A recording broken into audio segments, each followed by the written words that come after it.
Oui, bonjour, bienvenue sur la chaîne Wissam, la nouvelle chaîne YouTube pour les YouTubers et les followers de Twitter de Wissam Zelka. Ouais, c'est ce que je voulais dire tout à l'heure. Ouais. Attends, alors, Action. c'est moi qui dois me rapprocher parce que tu vois, j'étais trop extérieur. Et quand même, c'est la C'est chaîne mieux, Wissam. ouais, c'est la chaîne Wissam, moi. Ouais. Bah, ouais. Bon, salam tout le monde, Salam salut, tout le monde. salut, comment ça Salut. va? Et ben voilà, c'est l'ouverture Ça y de va. la chaîne. C'est Eh le grand ben, jour, c'est le grand jour. C'est maintenant, c'est offert. La chaîne, oui. Sam. Voilà, donc comme vous le devinez, c'est un astucieux jeu de mots entre Wiss comme Wissam Et Sam. Sam comme Samir. Voilà. Voilà.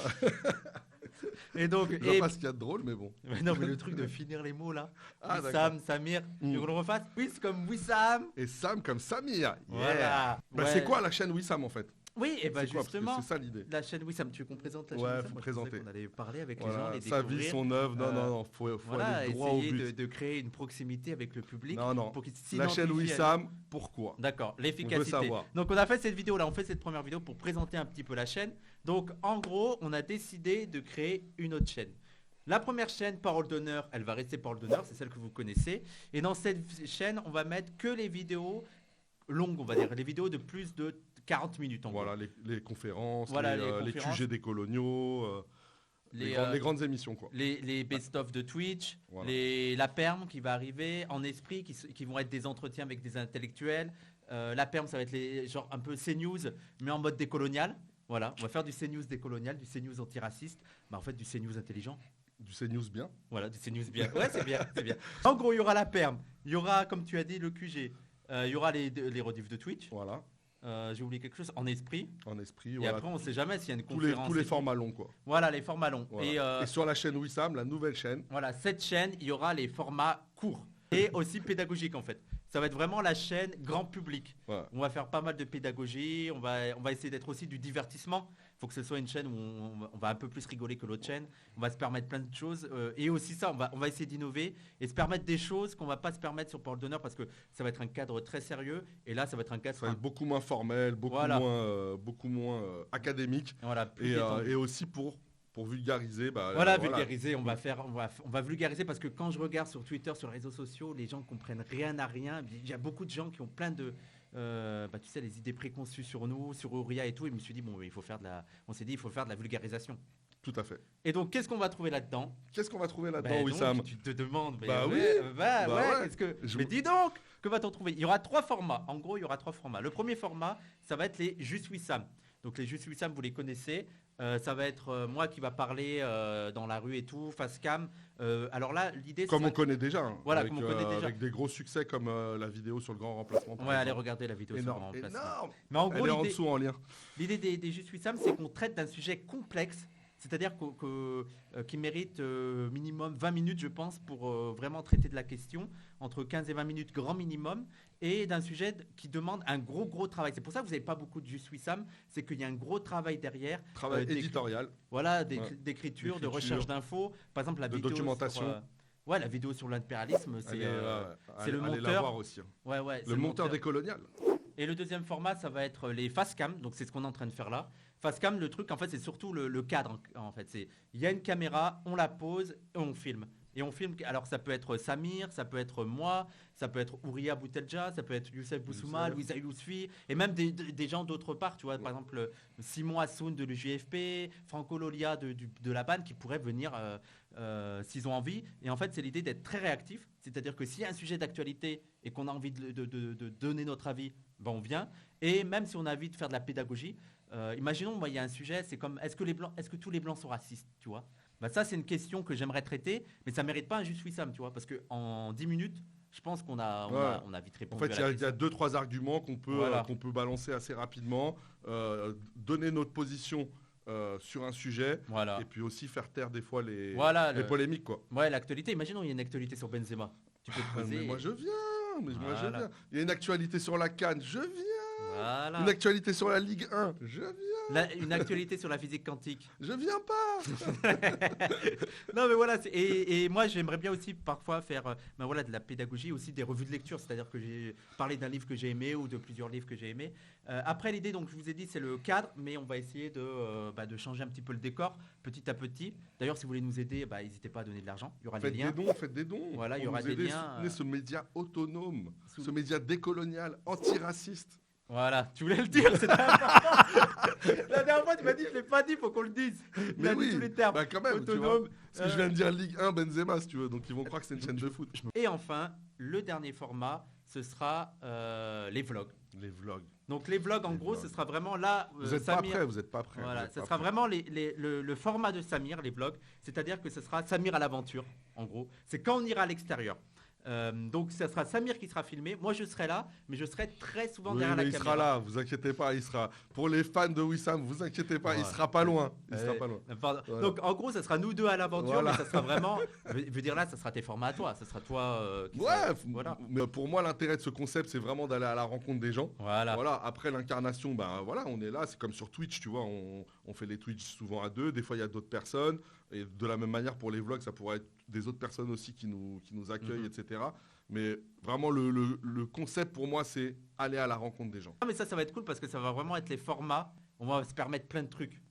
Genre, on peut faire tout. Mais des fois, il sera là, le monteur décolonial, quand même. Bien sûr, il sera là. Parfois, il sera là à la caméra et donc on nous verra nous deux. Bah voilà, c'est pour ça que je disais ça. Mais bon, souvent, parce qu'il a beaucoup de travail. Et est-ce que tu me couperas la parole comme sur Twitch ou bien sûr. moins? Je couperai la parole à tout le monde. À tout le monde, bon ça va alors. Même aux personnes qui viendront. D'ailleurs, moi, j'aimerais bien qu'on ait des trucs interactifs, c'est-à-dire que, tu vois, par exemple, les paroles d'honneur, donc ça sera dans des restos et tout, et d'inviter à chaque fois des gens qui nous suivent beaucoup sur Twitch et tout pour faire des rencontres. Donc, je pense qu'on a vraiment plein d'idées, notamment une idée avec la campagne, on n'en dit pas plus, mais d'aller à la campagne. Non, mais là, on n'est qu'au début d'un truc énorme. Voilà, c'est tout ce qu'on peut vous dire aujourd'hui. Voilà, c'était les trois formats. On a dit format Facecam, format vlog et format Juste Wissam. Qu'est-ce qu'il faut rajouter Inch'Allah que tout se passe bien. Inch'Allah que tout se passe bien. Là, on est vraiment, vous voyez, on est vraiment au tout début. Donc, ça veut dire qu'on repart de zéro. On a 0 abonnés là. Je sais pas, peut-être que maintenant on en a 3-4, je sais pas à quel moment. Elle est créée la chaîne déjà là, au moment où on se parle. Oui, forcément, vu que la vidéo elle est en train d'être. Bah ouais. Je suis con en fait. Là, ça se trouve, tu sais qu'on est en train de nous regarder. Je veux dire, la faille temporelle. C'est-à-dire qu'on est en train de nous regarder et peut-être qu'on est des stars. Sérieux? Peut-être qu'on a 10 millions de vues. Je passe à la télé.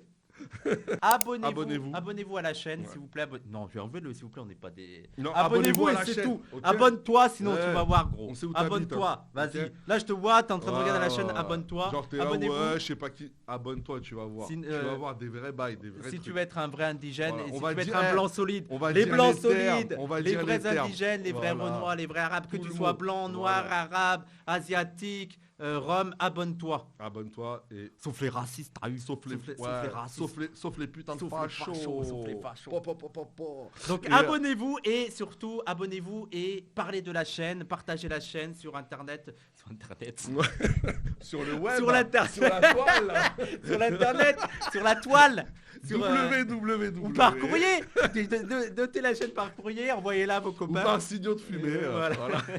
Non mais partagez-la sur les réseaux, sur Twitter, sur Facebook, pour que les gens s'abonnent et on vous promet, ça va vraiment. Là on est motivé. On va mouiller le maillot comme jamais. Voilà. Et on est sur Twitch aussi. On est sur Twitch. Pas tous les soirs, mais 2 ou 3 fois par semaine. Voit. Voilà. Selon la météo, on se retrouve 2 ou 3 fois par semaine sur Twitch. On n'a pas de planning. Là, les amis, donnez de la force à cette chaîne YouTube. On va finir avec une vidéo sur Sultan Galiev. C'est-à-dire, juste après ça, il y a un truc sérieux. Voilà, juste après ça, sur la même vidéo. Bougez pas, on termine avec Sultan Galiev. A tout de suite, merci à tous, abonnez-vous et à très vite. Il n'y avait pas de chaîne décoloniale, il n'y avait pas de chaîne YouTube antiraciste, vraiment décoloniale et vraiment antiraciste. Et bien maintenant, on est Al. Maintenant c'est là. On est Al. On reste. Et voilà, on s'est débarrassé de Samir, on va pouvoir parler de choses sérieuses entre gens sérieux qui aiment lire, qui aiment penser, qui aiment écrire, qui aiment analyser le monde, le comprendre, le théoriser, voire même, soyons fous, le changer. Et pour ce premier Facecam, on va parler de Sultan Galiev. Alors déjà, qui est Sultan Galiev ? Eh bien c'est lui.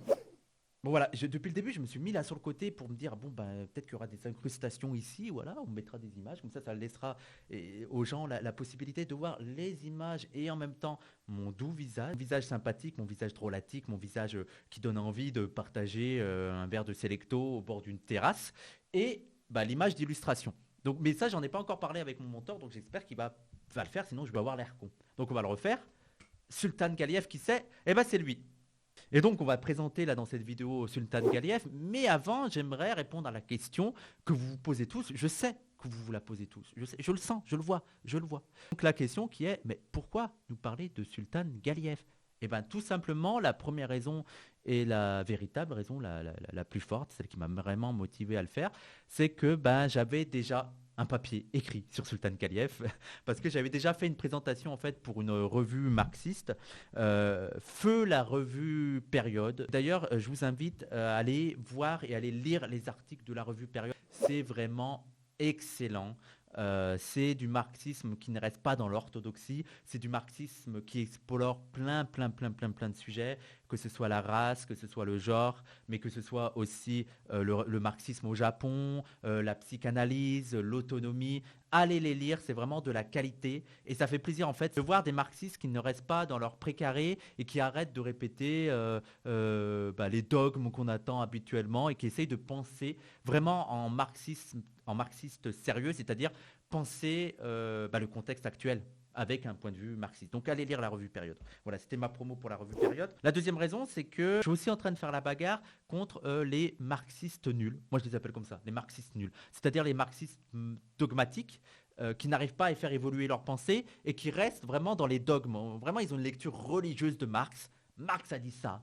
Dans le Capital, c'est écrit ça. Donc, c'est comme ça. Donc, pour m'opposer à ces marxistes qui, déjà, ont une lecture très dogmatique du rapport que doit avoir le marxisme à l'égard des religions, sans prendre en compte le fait que, bah oui, mais toutes les religions ne sont pas traitées au même niveau selon les contextes. Par exemple, en France, il y a une religion qui est beaucoup plus opprimée que les autres, c'est l'islam. Incapable aussi de comprendre que s'ils n'ont pas un discours qui est un peu plus intelligent à l'égard des religions, à l'égard des oppressions que peuvent vivre les musulmans, ils n'arriveront pas à atteindre une bonne partie de la population française et surtout une bonne partie des prolétaires français, des classes populaires françaises. Parce que, oui, je suis désolé de vous apprendre, mais beaucoup de musulmans, la majorité des musulmans, font partie des catégories populaires. Voilà, oui. Donc, en grande partie en raison du racisme. Je ne sais pas si vous connaissez ça, du racisme, dont l'islamophobie. Mais donc voilà, si vous voulez attirer les classes populaires, il faut en prendre en compte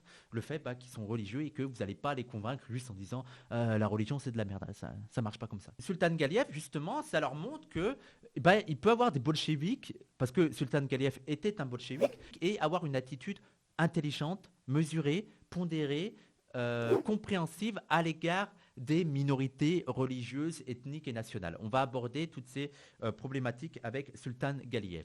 Mais aussi, il n'y a pas cela seulement qui m'intéresse, c'est que c'est aussi l'un des précurseurs du tiers-mondisme, on va le voir, et c'est aussi l'un des précurseurs de ce qu'a fait Mao, c'est-à-dire qui va inciter à appliquer un marxisme qui soit dépouillé de son eurocentrisme, un marxisme qui arrive à s'adapter au territoire dans lequel il veut s'implanter et qui arrive à s'adapter au contexte dans lequel il veut se déployer. En prenant le cas des Tatars, c'est qui est une minorité nationale, ethnique et religieuse, très majoritairement musulmane, Sultan Galiev développe toute une pensée, tout un propos dans lequel il veut inciter, il veut encourager notamment Lénine et Staline à avoir une stratégie qui puisse permettre à l'idéologie bolchevique de se propager chez les Tatars. Ce que j'aime bien chez Sultan Galiev, c'est qu'il décentre vraiment le regard du marxisme en disant que si pour vous la logique c'est d'imposer la dictature du prolétariat au niveau mondial,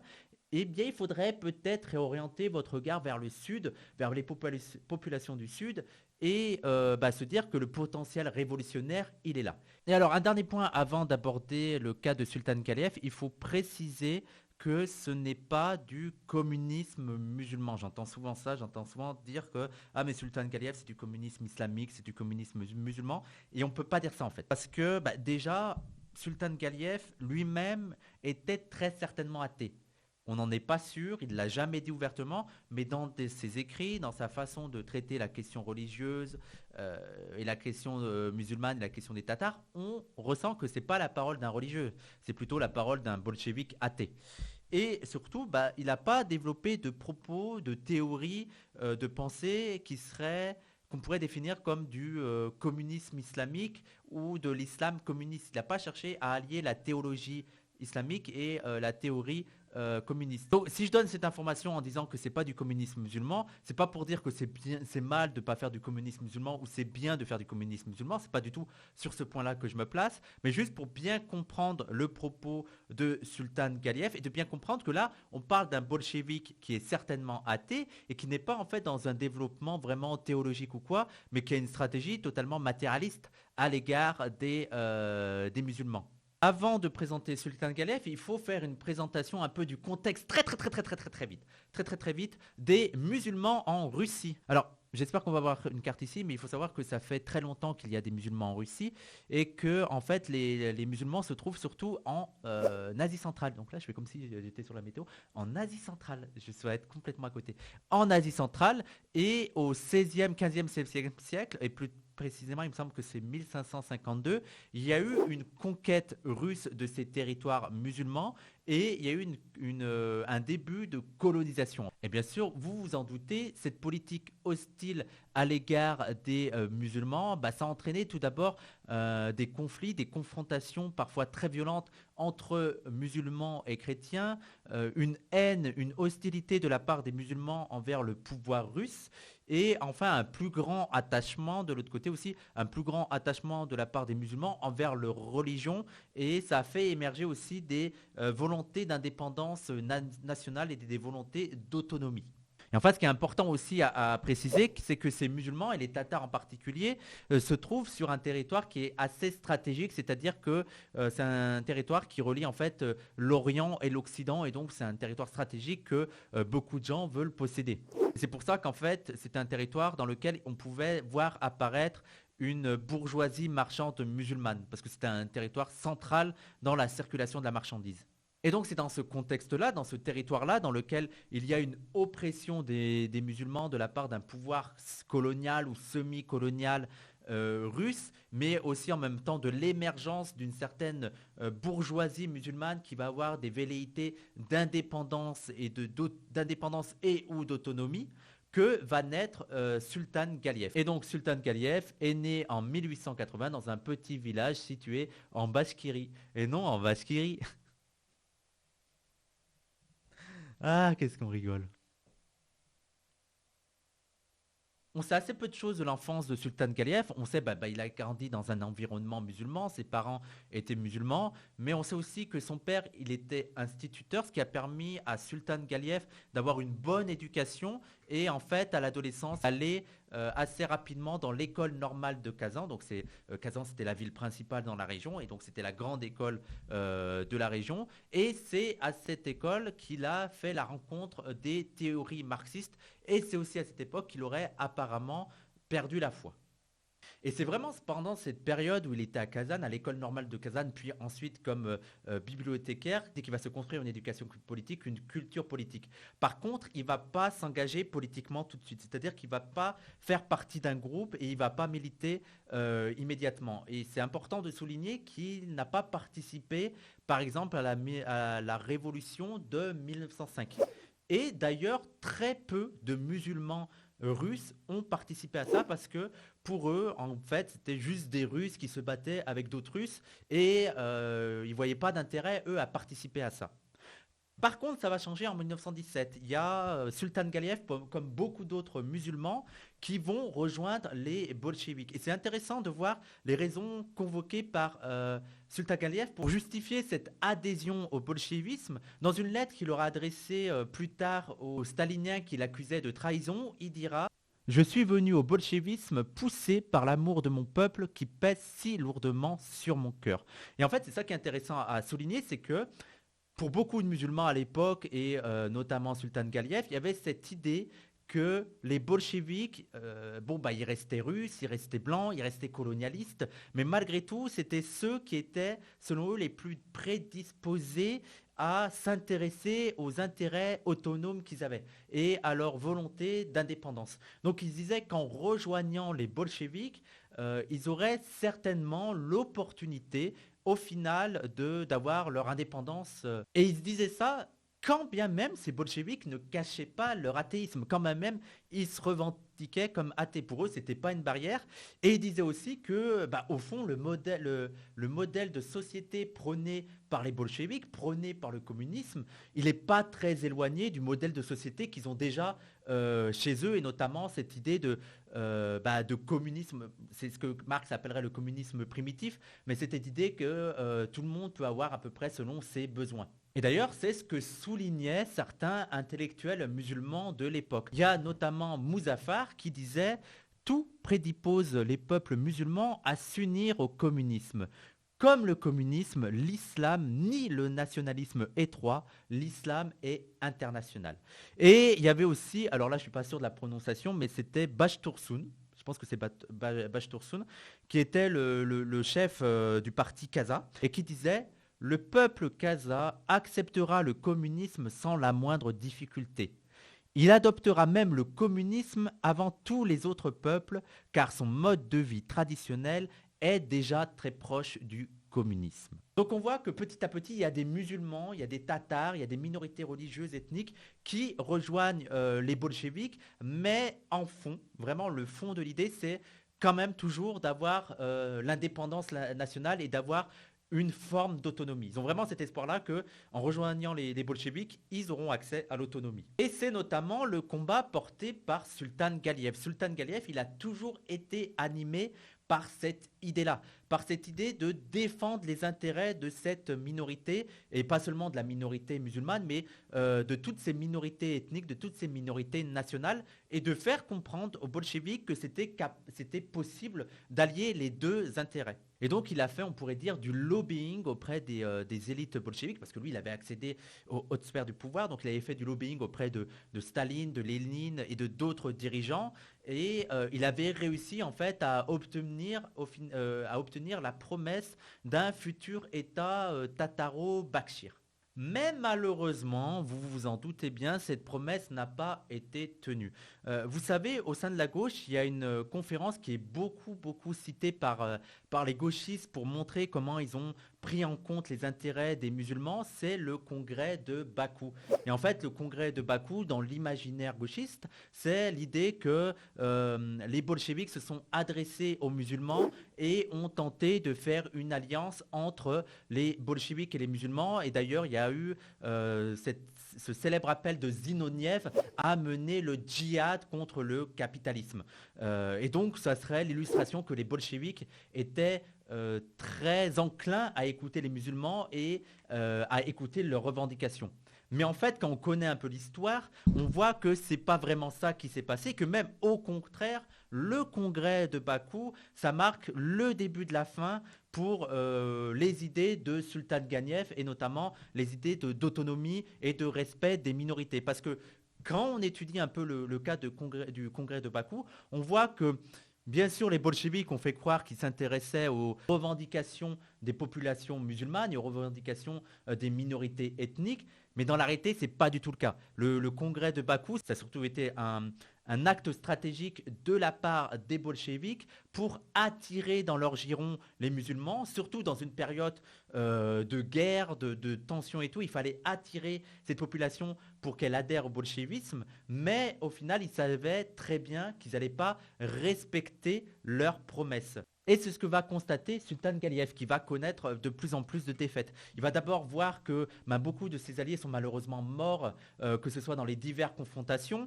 Donc Sultan Galiev va avoir beaucoup moins d'alliés et il va se retrouver confronté à Staline, qui a une toute autre vision sur la question, qui est même totalement opposée à Sultan Galiev et qui va finalement imposer sa ligne, surtout après la fin de la guerre civile, où on n'aura plus forcément besoin d'essayer de séduire les populations musulmanes. Et Staline va en fait appliquer une politique semi-coloniale au final envers ces populations. Et Sultan Galiev, lui, va être de plus en plus minoritaire, il va être de plus en plus isolé. Et en 1923, il va être exclu du Parti communiste, il va être considéré comme un traître, comme un bourgeois contre un contre-révolutionnaire. Et il va être obligé d'être dans l'exil et d'être dans la clandestinité. Alors, il faut savoir que cette clandestinité et cette exclusion du Parti communiste ne va pas faire que Sultan Galiev renie les idées bolcheviques. Au contraire, donc il va continuer à écrire, à militer dans la clandestinité, à développer ses idées. Malheureusement, il va être arrêté de nouveau en 1928. Il va être condamné aux travaux forcés et il sera exécuté probablement soit en 1942, soit en 1943. Et ça signera la fin de la vie de Sultan Galiev. En fait, quand on est exécuté, la vie, elle s'arrête. C'est comme ça. C'est un peu un automatisme. Et donc, durant sa vie, Sultan Galiev, il a en fait œuvré à une synthèse du nationalisme tatar et du marxisme tatar. En fait, il a proposé une traduction du marxisme qui serait applicable dans un paradigme musulman sur un territoire musulman. Et en fait, on pourrait présenter la théorie de Sultan Galiev à travers 3 points. Le premier point, c'est le rapport entre révolution sociale et révolution nationale. Qu'est-ce que c'est ce rapport entre la révolution nationale et la révolution sociale? C'est que pour Sultan Galiev, la révolution nationale passe avant la révolution sociale. C'est que pour lui, on ne peut pas attendre une lutte des classes si le cadre national n'est pas indépendant. Et donc, la priorité, c'est vraiment la lutte nationale, c'est la lutte pour l'indépendance. Et elle passe avant la lutte des classes. C'est-à-dire qu'on ne peut pas, selon lui, faire les deux en même temps. On ne peut pas en même temps prôner une union nationale pour accéder à son indépendance et en même temps mener une lutte des classes. La lutte pour l'indépendance, elle demande malheureusement une union nationale à travers les classes. Et pour comprendre ça, il faut bien le resituer dans le contexte. Là, il parle bien de révolution nationale dans le cadre de nations opprimées, dans le cadre de nations colonisées. On ne peut pas appliquer ce concept à la France. C'est un concept qui est appliqué seulement à des États qui n'ont pas leur indépendance. Et là, ça rejoint en fait totalement les propos de Frantz Fanon. Là, on pourrait le classifier comme un précurseur de Frantz Fanon. Et d'ailleurs, cette distinction entre révolution nationale et révolution sociale et cette priorité mise sur la révolution nationale va amener Sultan Galiev à avoir une position vraiment ambitieuse et une position vraiment originale parce qu'il va dire que, au point de vue mondial, une révolution est impossible si les populations du Sud n'obtiennent pas leur indépendance, si on ne combat pas le colonialisme, si on ne combat pas l'impérialisme. Et lui, ça va même être une priorité. C'est-à-dire que ça ne sert à rien de mener une lutte des classes dans le Nord si dans le Sud, il y a toujours ce problème d'impérialisme et de colonialisme. Et donc, lui, il va faire un renversement total. Il va dire, mais écoutez, vos embrouilles de bourgeois et de prolétaires dans le Nord, ça ne sert à rien en fait. Au niveau mondial, vous êtes tous des bourgeois et le Sud, c'est tous des prolétaires. Et donc, l'intérêt qu'on devrait avoir, nous en tant que bolcheviques, nous en tant que communistes, en tant que marxistes, en tant qu'aspirants à une dictature de prolétariat, c'est se tourner vers le prolétariat du Sud. Déjà, c'est de considérer toute la population du Sud comme prolétaire parce qu'elle est dominée nationalement par les pays du Nord et de faire en sorte que ces populations obtiennent leur indépendance. D'autant plus on vit dans des pays qui participent à cette domination. Pour illustrer ce propos, je vais vous lire une citation de Sultan Galiev. Tous les peuples musulmans colonisés sont des peuples prolétariens. Et puisque presque toutes les classes de la société musulmane ont été autrefois opprimées par les colonialistes, toutes ont droit au titre de prolétaires. Les peuples musulmans sont des peuples prolétariens. Du point de vue économique, une énorme différence existe entre le prolétariat anglais ou français, par exemple, et le prolétariat afghan ou marocain. On peut donc affirmer que le mouvement national dans les pays musulmans a le caractère d'une révolution socialiste. Donc là, ça résume très bien ce que je dis. Les prolétaires du Nord vis-à-vis du Sud, ce sont des bourgeois. Le Sud vis-à-vis du Nord, quelles que soient les classes, ce sont des prolétaires. Et si on veut participer à la révolution prolétarienne, alors il faut soutenir l'indépendance des peuples du Sud, sans quoi il n'y aura jamais de révolution mondiale. On pourrait trouver un peu la même idée chez Karl Marx, quand il disait aux Anglais qu'il n'y aurait aucune victoire prolétarienne en Angleterre si les ouvriers anglais ne participaient pas à aider le peuple irlandais à obtenir son indépendance. C'est-à-dire que pour lui, le levier de la révolution en Angleterre, elle se trouvait en Irlande. Tant que l'Irlande ne serait pas indépendante, le prolétariat anglais ne le sera jamais. Donc on voit là vraiment le côté un peu tiers-mondiste.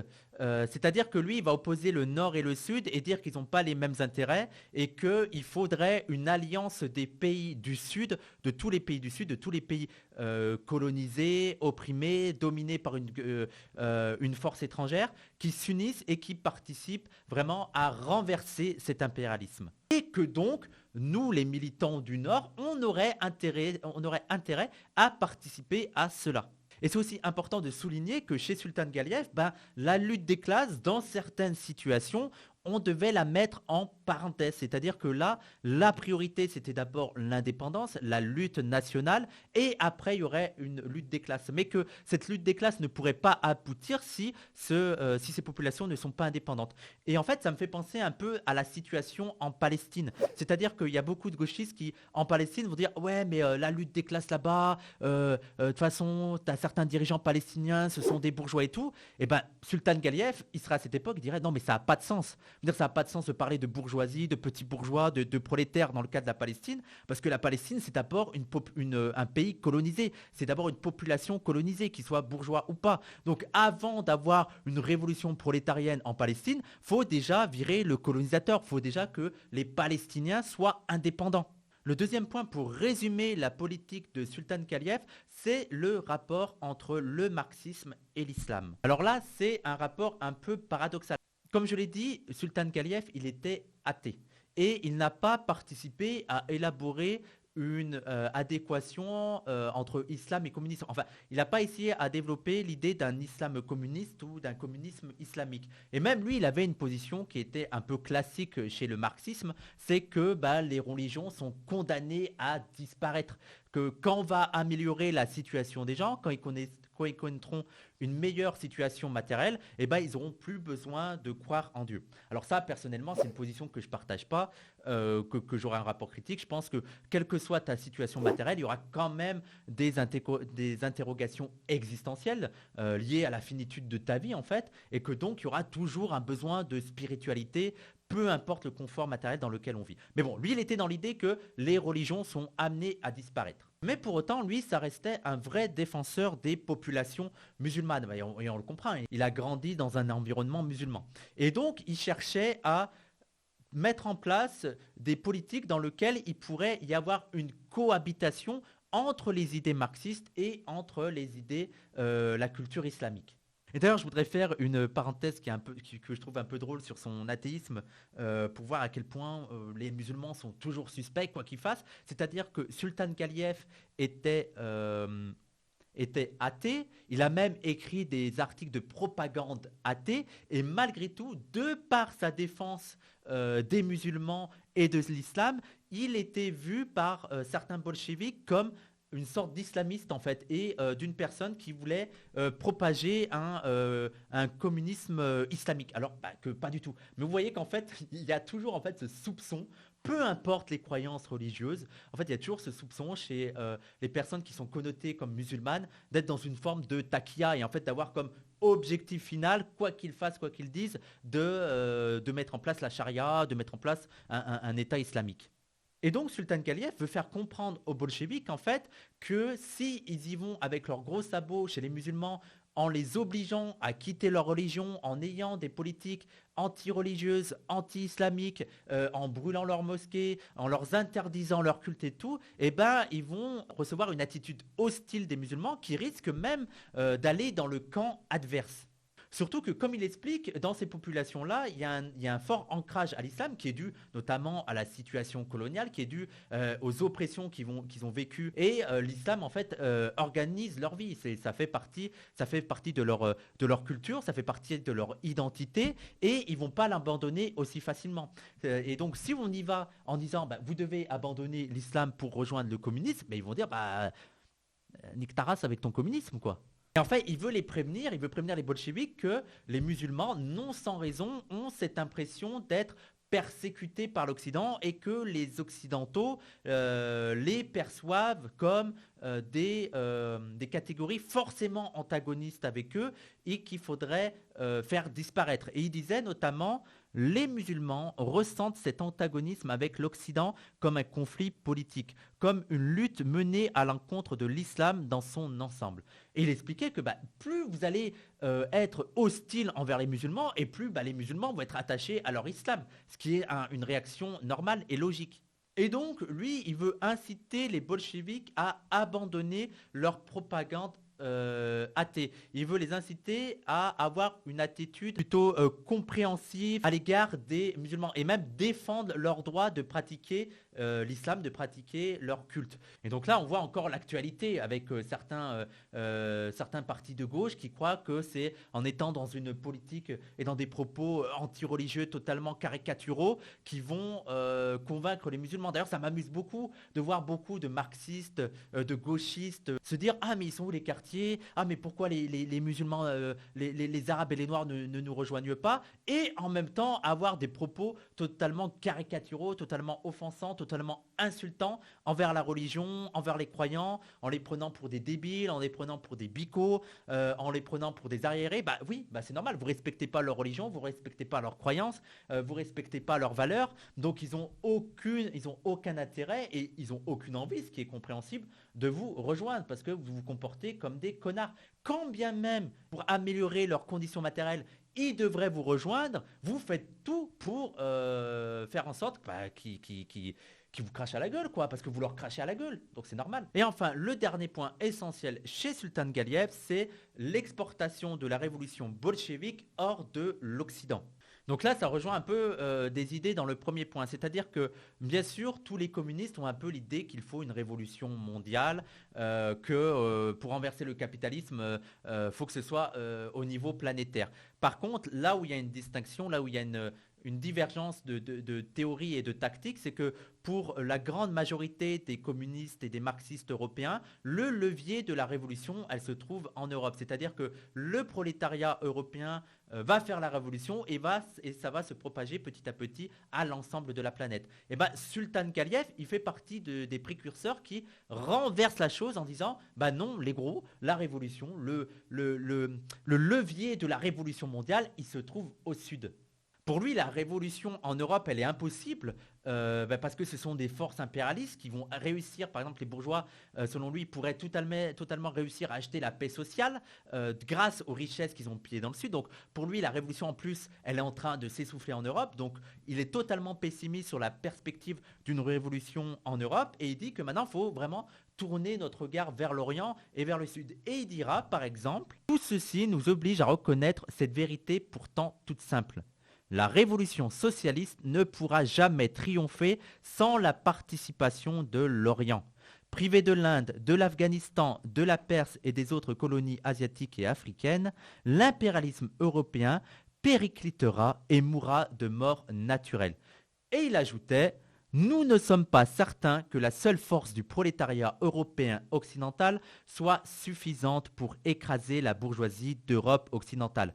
Pour cette simple raison que cette bourgeoisie est internationale, mondiale, et que pour la détruire, il faut la volonté et l'énergie révolutionnaire de l'ensemble du prolétariat international, y compris le prolétariat d'Orient. » Et donc, pour Sultan Galiev, il était absolument essentiel de réorienter le feu révolutionnaire vers le sud. Et notamment, il trouvait que participer à l'émergence d'un communisme musulman, en donnant les moyens matériels aux musulmans de faire émerger cette idée, c'était le meilleur moyen de participer à ce feu révolutionnaire. Mais malheureusement, comme on l'a déjà abordé, il n'a pas été suivi. Il y a Lénine qui un temps fut assez réceptif à ces questions et assez réceptif aux propos de Sultan Galiyev, même si Lénine n'a pas eu une attitude que je trouve totalement bonne à l'égard des questions nationales et à l'égard des questions de l'autonomie et à l'égard des questions des minorités religieuses. Ça sera un de mes grands points de désaccord. Et vous savez que ça me fait mal de dire ça. La ligne Sultan Galiyev va être celle qui va connaître une défaite, notamment face à la ligne staliniste. Et il va être accusé de déviationnisme, de propagande contre-révolutionnaire, d'islamisme, de conspiration. Et il va être de plus en plus isolé, on l'a vu, il va être expulsé puis exécuté. Et vous le savez, on peut tuer un homme, mais c'est beaucoup plus difficile de tuer ses idées. Même si Staline a essayé de tout faire pour faire disparaître les traces de Sultan Galiyev et de ce qu'on pourrait appeler le Sultan Galiyevisme, je ne sais pas, on va essayer ce terme, mais les idées ont continué à se diffuser. Et surtout, Sultan Galiyev et les idées de Sultan Galiyev vont connaître un grand renouveau avec les révolutions anticoloniales. On peut citer par exemple Ho Chi Minh, mais aussi José Carlos Martegui, qui va théoriser une voie péruvienne vers le communisme.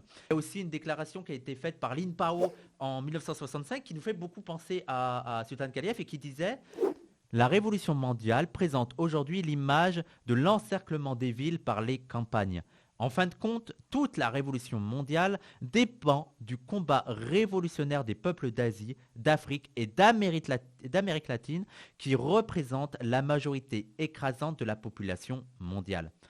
Considérant l'ensemble de notre monde, on peut appeler l'Amérique du Nord et l'Europe centrale les villes du monde, tandis que l'Asie, l'Afrique et l'Amérique constituent la campagne du monde. » On peut citer aussi comme personnes qui ont été influencées par Sultan Galiyev, Ben Bella, qui va découvrir les écrits de Sultan Galiyev pendant son incarcération en 1956 et qui va dire avoir été très très impressionné par ses écrits et notamment son idée d'une internationale de lutte contre le colonialisme. Mais aussi on trouve une influence certaine de Sultan Galiyev chez certains leaders tiers-mondistes comme Nasser ou Kadhafi. Et donc je pense que vous comprenez un peu mieux la fascination que j'ai pour Sultan Galiyev et pourquoi selon moi c'était une bonne chose de commencer par lui. Déjà c'est l'un des précurseurs des idées décoloniales, des idées anti-impérialistes, des idées tiers-mondistes. Il a vraiment eu des positions qui étaient très audacieuses à l'époque, c'est-à-dire de réorienter la révolution vers le Sud, de donner l'importance aux luttes des populations du Sud, mais aussi aux luttes d'indépendance nationale, aux luttes des minorités religieuses, aux luttes des minorités ethniques, aux luttes contre l'impérialisme. Donc ça, c'est vraiment des luttes dans lesquelles nous, on se retrouve. Donc c'est vraiment une référence importante pour les militants décoloniaux, pour les militants antiracistes, mais de par sa position, c'est-à-dire de par le fait qu'il se soit inscrit dans le bolchevisme, il est puisé énormément dans le marxisme. Je pense que c'est aussi intéressant, c'est aussi une personne intéressante à découvrir pour les militants de la gauche, pour les militants marxistes, et de leur montrer qu'il est possible d'avoir une lecture marxiste qui permette d'avoir une autre stratégie, un autre point de vue autour de ces questions et de vraiment se débarrasser de leur ethnocentrisme, de se débarrasser de leur vision civilisatrice avec l'idée qu'il faut apporter le savoir aux populations du Sud et c'est nous qui allons mener la révolution, de décentrer un peu de tout ça et de se dire que peut-être l'un des combats principaux qu'on a au Nord, c'est de lutter un peu contre l'impérialisme de nos pays, de lutter contre le racisme qu'on peut avoir, de participer aux luttes d'indépendance des populations du Sud, de participer à leur combat avec l'idée pas seulement d'être dans un truc, vous voyez comment je suis antiraciste, j'aide les Noirs et les Arabes, j'aide les populations du Sud, mais de se dire que si notre objectif c'est vraiment une révolution mondiale, c'est vraiment l'instauration d'un système qui est beaucoup plus égalitaire, et dans cet objectif-là, la manière la plus efficace d'y arriver, c'est de participer à l'ébullition de la révolution dans le Sud et de faire en sorte de donner les moyens aux populations du Sud de mener leur lutte à bien. Et ça commence notamment en combattant l'impérialisme de nos pays et le social-chauvinisme qu'on peut trouver chez nous. Et ça peut aussi les inciter à un peu décoloniser leur idéologie et accepter le fait qu'il n'y a pas un marxisme pur qu'on devrait appliquer partout indépendamment des contextes, parce qu'on pense le marxisme en tant que dogme, genre Marx a dit de faire ça, donc on doit faire ça, Lénine a dit de faire ça, donc on doit faire ça, on doit faire ça peu importe le temps, peu importe l'espace, peu importe l'époque, et donc accepter qu'il y ait d'autres pratiques, d'autres manières d'arriver vers l'émancipation, de manières de pratiquer, de penser, de militer pour l'émancipation, et même d'autres manières de pratiquer, de penser, de théoriser le marxisme, et enfin, si oserais-je le dire, que on aurait peut-être intérêt à s'intéresser aux autres manières de concevoir l'émancipation, aux autres manières de concevoir le marxisme, parce que ces autres manières de le concevoir pourraient peut-être, je ne sais pas, nous aider aussi à notre propre émancipation. Et là, je dis notre propre émancipation, je parle bien sûr en tant qu'habitant de la France, en tant qu'habitant de l'Europe, en tant qu'habitant du Nord. Je pense que nous, militants du Nord, on a tout intérêt à diriger notre regard vers le Sud pour notre propre libération. Voilà, je vais arrêter là. J'espère que j'ai pas été trop long, j'espère que j'ai pas été très brouillon parce que j'ai un long texte et j'ai essayé de résumer mes idées. Si le sujet vous intéresse, je pense que je vais publier l'article en entier sur le site du QG décolonial pour que vous en ayez accès et que pour que vous ayez accès à tous les détails parce que mon article il fait 10 pages, donc je pense que ça sera beaucoup plus détaillé, ça sera un peu plus complexe. Ça c'est vraiment une présentation vulgaire. Et si les sujets de Sultan Galiev, des musulmans en Russie, des musulmans durant la période bolchevique, des musulmans durant la période de l'URSS, mais aussi du rapport des bolcheviks avec toutes les questions des minorités ethniques, des minorités nationales, minorités religieuses vous intéressent, je vous invite à aller regarder déjà ces livres. Tac, tac, tac. Tac, tac, tac, mettez pause. Je vous invite aussi à aller regarder ces articles. Et enfin, de regarder ces vidéos. Alors moi, en tête, j'en ai qu'une d'intéressante. Je ne sais pas s'il y en aura d'autres. Donc, regardez ces vidéos. Et si vous avez des questions, des remarques, des retours, des améliorations, des précisions à faire, n'hésitez pas à le faire dans la section commentaires de la vidéo. Et enfin, pour terminer réellement, je vous rappelle que c'est la première vidéo de la chaîne et donc n'hésitez pas à vous abonner. Voilà, merci à tous. C'était la première vidéo, c'était Wissam. N'oubliez pas de vous abonner et salam alaikum. Test de micro, test de micro. Oui, bonjour, ici les frères et sœurs. Nous sommes dans la joie et le bonheur avec Christophe, Wissam et Samir. Je vous le dis, ça va être le délire. Ouais, je rappe comme dans les années 80s. Quand je rappe, mec, tu sais, c'est une friandise. Je pars en impro, car je suis un pro. Pas un prolo, car je suis rigolo. Tu sais, les trucs à l'ancienne, mon gars. Bonjour. Je te laisse tout seul là-dessus. Ouais, bien sûr. Bon, Bah, c'est pas filmé, de toute façon. Non, pas encore. Voilà. T'as aucune preuve. D'accord, comme ça, c'est bon.